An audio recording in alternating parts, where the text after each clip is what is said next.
So if you are looking at applying to university through clearing, you may not have already attended an open day at that university. You may not know too much about that university just yet because you've not visited.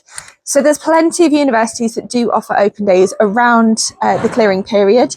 So make sure if you are considering applying to a specific university through clearing or just looking at universities generally through clearing, have a look at which universities have their open days and plan ahead. So make sure you're booking onto those open days, planning your time so that you can get to these universities to have a look around and find out anything that you need to.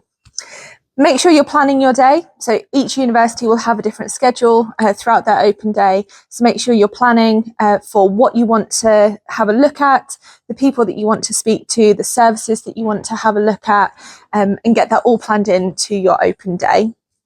If you are looking at accommodation, find out about the different types of accommodation that university offers. You can still apply for accommodation at this point. It's not all completely gone.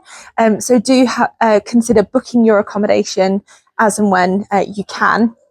And make sure you know what you can afford, what type of accommodation you want to look at as well.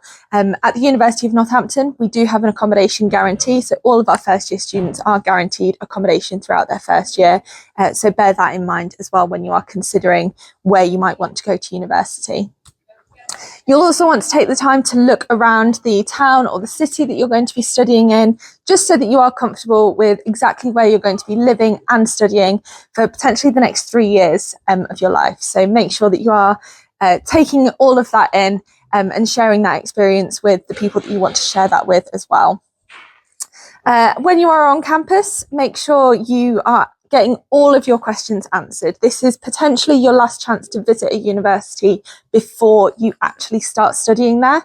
So make sure you're going to all of the right people, speaking to all the different academics, different students that study at the university, and don't leave the campus until you have had every single question answered that you want to know the answers to. Finally, if you potentially need to bring certificates onto campus, don't forget those so that you can give those to the admissions staff to have a look over if you just need to finally secure your offer whilst you're on campus with us.